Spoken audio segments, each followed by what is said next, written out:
Emily stood in the driveway, her feet glued to the ground as the big white bow on the car caught her eye. A brand new BMW sat gleaming in the sun. Her parents clapped and laughed as they handed the keys to Claire, her older sister, who jumped up and down like she'd just won the lottery. Neighbors whistled and cheered, some even snapping pictures with their phones. "Happy birthday, Claire," her mother cried, pulling her into a hug. Emily felt the heat rise to her face. She forced her lips into a smile, but her chest was heavy. Claire waved the keys in the air like a queen showing off her crown. "Thank you, Mom and Dad. You're the best parents ever," she shouted so the whole street could hear. Then, as if remembering Emily, her father turned to her and slipped a small white envelope into her hand. "And this is for you, Emily." Confused, she opened it. Inside were 2 single-dollar bills. Just $2. Her heart stopped. For a moment she thought maybe it was a mistake, maybe the real gift was hidden somewhere. But no, it wasn't a mistake. She looked up and saw her father smiling casually, her mother still fussing over Claire, and the neighbors staring at her. Some whispered, some gave her pitying looks. Claire noticed too, smirking as if to remind Emily of her place. Emily's fingers shook as she folded the envelope back. She forced her lips into another smile, though it felt like glass cutting her mouth. "Thank you," she managed to say, her voice thin. The neighbors clapped again, though softer this time. They turned their attention back to Claire, who was already sliding into the driver's seat, revving the engine proudly. Emily stood there like a shadow no one noticed. Inside, her chest was breaking into 1,000 sharp pieces. When the celebration finally died down, Emily excused herself. She climbed the stairs 2 at a time, and shut her bedroom door behind her. Her smile vanished, replaced by hot tears she could no longer hold back. She threw the envelope on her desk and stared at it like it was proof of everything she had always known. This wasn't new. It had always been like this. Claire got the best of everything. The attention, the gifts, the love. Emily got leftovers. She thought back to all the other moments. Claire getting a laptop at 16 while Emily was handed Claire's old one. Claire sent to a private school while Emily had to make do with the crowded public one. Even now, Claire was celebrated like royalty, while she was treated like an afterthought. But today felt different. Today felt like the final straw. The humiliation of opening that envelope in front of everyone, the laughter, the whispers. It was too much. Emily sat on the edge of her bed, her fists tight, her heart pounding with hurt and anger. Why did her parents treat her this way? Why was she always the one pushed aside, ignored, forgotten? What had she done to deserve this difference? She didn't have the answer. But she knew one thing for sure. Something inside her had cracked, and there was no going back. Claire was always the golden child. Everyone in the family knew it, and so did Emily. Smarter? Not really. But more loved? Always. Growing up, Emily noticed the difference early. When Claire turned 16, their parents surprised her with a brand new laptop, complete with a shiny case and the latest software. Emily remembered watching with wide eyes as Claire tore open the wrapping paper, squealing with joy. A year later, when Emily turned 16, her gift was Claire's old laptop, scratched, slow, and missing 2 keys on the keyboard. Her parents said, "It still works, and you don't need anything fancy." Then came school. Claire was enrolled in a private academy with small classes, air-conditioned rooms, and teachers who knew every student by name. Emily, on the other hand, was sent to the overcrowded public school down the street. The classrooms were noisy, the textbooks outdated, and half the teachers didn't even remember her face. Whenever Emily asked why Claire got better treatment, her mother would reply, "Claire needs more. She has potential." And that was that. It wasn't just the big things either. It was in the small details. Claire's birthday parties were always grand, filled with cakes, balloons, and neighbors invited to celebrate. Emily's birthdays were quiet dinners at home, with maybe a small cake from the supermarket. Claire was showered with compliments. "You're so smart, Claire. You'll go far in life, Claire." Meanwhile, Emily often heard, "Don't cause trouble. Be grateful for what you have." The truth was clear. Emily had always felt invisible in her own home. She was there, but not really seen. A daughter, but never treated like one. Now at 21, Emily worked part-time at a small diner downtown. She wore a uniform that always smelled faintly of grease and coffee. She wiped tables, refilled cups, and smiled politely at customers while saving every cent she could. Her dream wasn't small. She wanted to become a lawyer.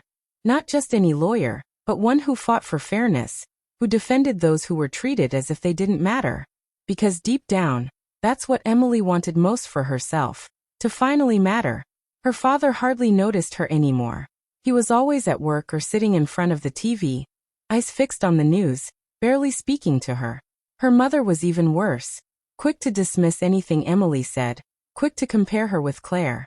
Claire would have done it better. Or why can't you be more like your sister?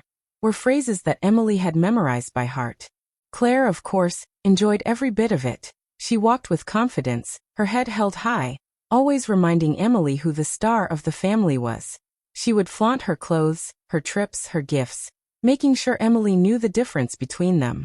If Emily ever tried to stand up for herself, Claire would laugh and say, "Don't be jealous. It's not a good look on you."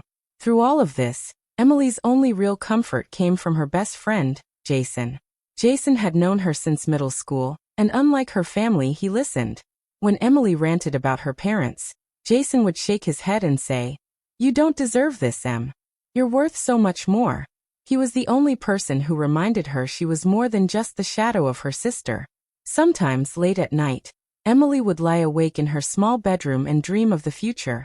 She imagined herself walking into a courtroom in a crisp suit, standing tall, defending someone who had been ignored, just like her.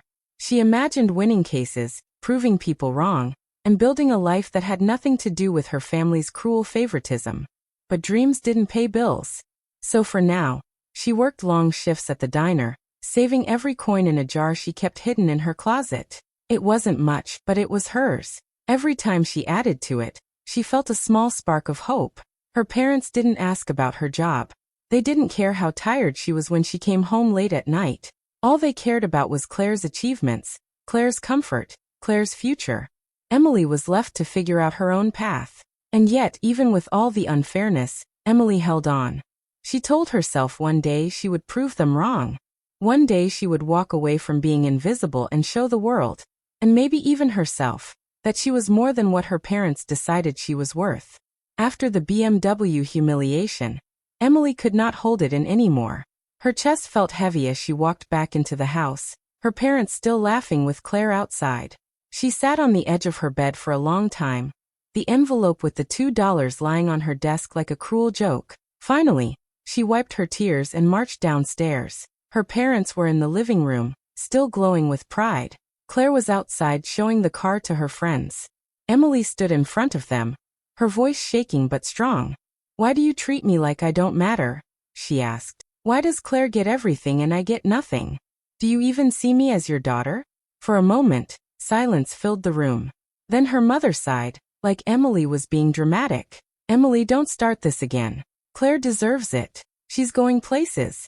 You'll figure something out." Emily's stomach dropped. "So you don't think I deserve the same chances?" she asked, her voice breaking. Her father finally looked up from his chair. His tone was calm, almost cold. "Emily, life is about investment. We can't waste resources equally. We invest where there's a return. Claire shows promise. You'll find your own way somehow." The words hit her harder than any slap. It wasn't just favoritism. It wasn't just bad luck. Her parents truly believed she was worth less, that she was not an investment, that she was disposable. Emily felt something inside her snap. Her face grew hot, her hands shaking. "I'm your daughter too," she whispered, her throat tight. "But you've never cared." Neither of them spoke. Her mother only turned back toward the window, watching Claire laugh outside. Her father picked up the remote, as if the conversation was already over. Emily couldn't breathe. She turned on her heel, ran upstairs, and slammed her door. She grabbed her small backpack and stuffed in a few clothes, her phone charger, and the little jar of savings she kept hidden in her closet. She didn't think twice. She couldn't stay here any longer. Her hands trembled as she blocked her parents' numbers on her phone.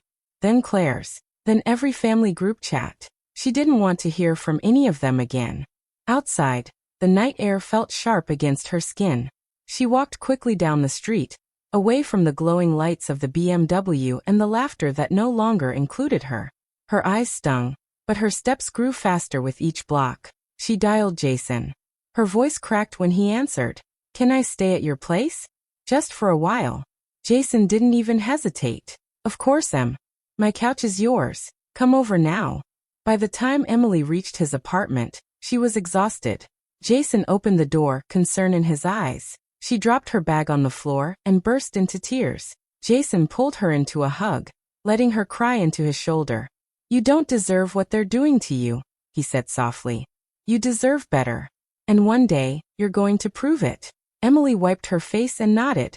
Her heart still hurt, but something stronger was building inside her. Anger. Determination. She had nothing left tying her to that house. That night, lying on Jason's couch with her small bag by her side, Emily made a silent promise to herself. She would never go back. She would never let them make her feel small again. They thought she was worthless. They thought she wasn't worth the investment. But she would prove them wrong. She would build her own life, brick by brick, without them. And she vowed, with every fiber of her being, never to look back. Emily juggles 2 jobs while still attending classes. In the mornings she worked at the diner, serving coffee and pancakes to early customers. In the evenings she cleaned offices downtown, vacuuming carpets and emptying trash cans long after most people had gone home. By the time she dragged herself back to Jason's apartment, her feet ached, her hands were raw, and her eyes could barely stay open. Some nights she didn't even have enough money left for dinner. She would quietly drink water and tell Jason she wasn't hungry, though her stomach growled loudly. Jason noticed, of course. He often left food on the counter by accident, pretending he had cooked too much so Emily wouldn't feel bad about eating it. Still, she hated being a burden. She wanted to carry her own weight. Jason tried to reassure her. You're not a burden, Em. You're working harder than anyone I know. But Emily still felt guilty. She wasn't paying rent, and Jason was already helping her enough by giving her a place to stay. Every time she curled up on his couch at night, she promised herself she would find her own space soon. Meanwhile, Claire's life looked like a dream. Emily couldn't escape the updates, even if she blocked her family. Friends from school or neighbors would mention things, or she would see photos online. Claire posted almost every day. Selfies in her BMW, videos of her shopping trips, pictures of her eating at expensive restaurants with their parents smiling proudly beside her. In one photo, their father stood next to the BMW, patting it like it was his own achievement. The caption read, "So proud of my girl. She's going places." Emily stared at it until her vision blurred. The words hit her like a knife. Proud. They had never once said that to her. Not when she graduated high school, not when she got her first job, not when she managed to save money by herself. For them, only Claire was worth celebrating. At first, Emily tried to ignore it. She told herself it didn't matter, that one day she would rise above all of this. But then she overheard something at work that made her heart pound with rage. She was wiping down a booth at the diner when 2 women at the counter were chatting. One of them mentioned her parents' names. Emily froze, pretending to clean as she listened. "Yeah, I heard they took out a big loan recently," the woman said. "But not for college or anything serious. Apparently, it was just to keep their daughter in luxury. Bought her a car, covered her tuition at that fancy school." Emily's stomach dropped. She hurried into the back room, her rag still in her hand. Alone? Her parents had borrowed money, not for her education, but for Claire's lifestyle? That night, she asked Jason to help her check. With his help, they found out it was true. Her parents had taken out a loan under their household name, but the benefits had gone entirely to Claire. The BMW, her private school tuition, and even some designer clothes. Emily's hands shook as she read the details. "They didn't just ignore me," she whispered. "They went into debt for her. They never even thought about me." Jason's jaw tightened. This isn't just unfair. It's cruel." Rage and despair tore at Emily's chest. All the nights she went hungry, all the shifts she worked until her body ached, all the dreams she carried alone. And her parents had money all along. They had simply chosen to use it on Claire. For days Emily couldn't sleep. She replayed everything in her mind. The $2 envelope, the cold words from her parents, the way her mother's face lit up for Claire but never for her. The unfairness burned like fire in her stomach. Sometimes she wanted to storm back home and scream at them, demand answers, demand respect. Other times she thought it would be useless. They had already made it clear. In their eyes, she was worth less. One night, sitting on the couch with Jason, she let the tears spill. "I don't know what to do anymore," she said quietly. "Should I go back and confront them? Should I try to make them see me? Or should I just build my own life and forget them completely?" Jason leaned forward, his voice calm but firm. You don't need their approval. You don't need them to see your worth. You already know it yourself. Look at you, working 2 jobs, still going to school, chasing your dream. That's more strength than most people will ever have." His words comforted her, but the battle inside her didn't stop. Part of her wanted justice, to stand in front of her parents and prove she wasn't weak, to make them regret every cruel word and every moment they ignored her. But another part whispered that she didn't need them at all, that her real victory would be building a life without their help or their control. The more she thought about it, the clearer one truth became. She could not let them break her. She would prove them wrong, not by begging for their approval, but by succeeding in her own way. Still, the anger remained deep and heavy. Sometimes it pushed her forward, giving her energy to study late into the night. Other times, it left her curled up in silence, her heart aching with loneliness. Life outside was brutal, yes, but Emily had made it this far. And even though despair tried to drag her down, her determination burned brighter. One day, she promised herself she would look back at all of this and smile. Not because her parents had changed, but because she had risen above them. For now, though, the question lingered. Should she confront them again? Or leave the past behind forever? The answer wasn't clear. But she knew one thing for sure. She would not give up. Not now. Not ever. Emily receives a letter from the university one quiet morning, while she's getting ready for work. Her hands tremble as she tears it open. For a moment she can't breathe. Then her eyes widen and her lips part in shock. She's been accepted into the law program. Her dream. It's right there in black and white. She reads the words again and again, hardly believing them. But her joy fades when she sees the condition. She must secure financial aid immediately. Without it, her place will be given to someone else.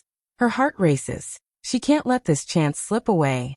She spends the next few days filling out scholarship applications.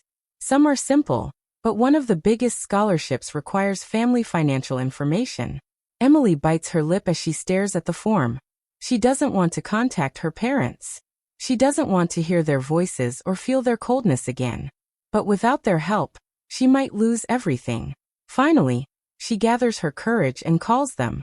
"Mom, Dad, I need your help with a form for school. It's just financial information so I can apply for aid," she says, her voice careful. There's a pause. Then her mother laughs coldly. "You? Law school? Emily, you can't even manage yourself. How will you manage that?" Her father joins in, his tone flat and dismissive. "We've already invested in Claire. We won't waste time on this. You'll figure something out, like you always do." Emily feels like the floor drops beneath her.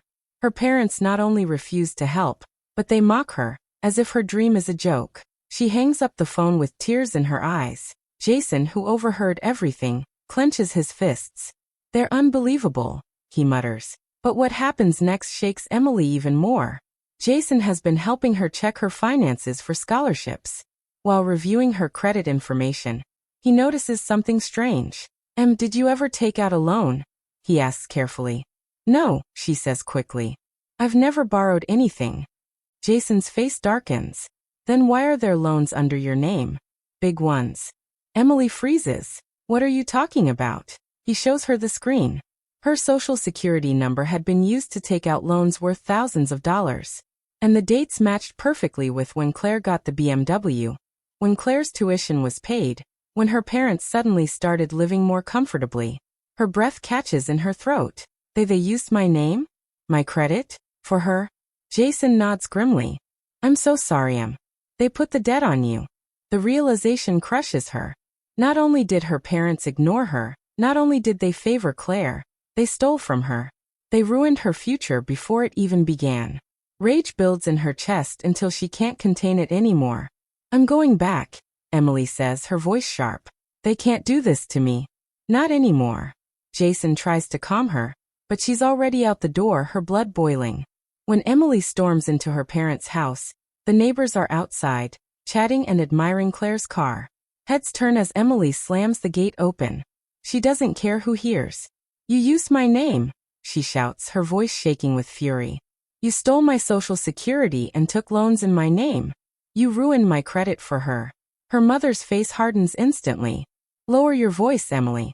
Don't embarrass us in front of people." Her father stands, trying to look calm. "We did what we had to do for Claire. She's our future.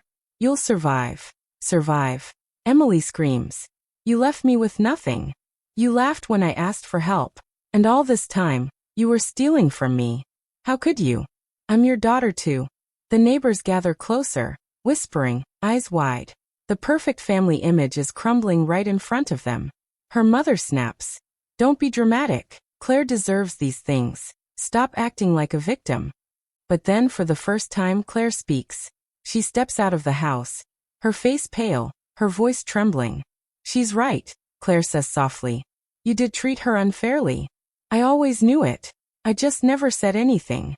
Emily stares at her sister, shocked. Claire looks guilty, her eyes filled with something Emily has never seen before, shame. But their parents scoff, refusing to admit any wrong. "Don't take her side, Claire," their father says sharply. "She's just jealous."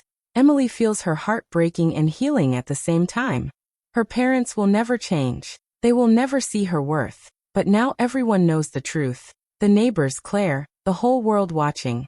Their lies have been exposed.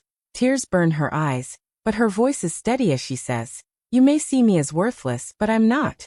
And one day I'll prove it." She turns and walks away, leaving her parents shouting behind her. She doesn't look back. For the first time, she doesn't feel invisible. She feels strong, even if her heart still aches. And deep down, she knows this isn't the end. It's only the beginning.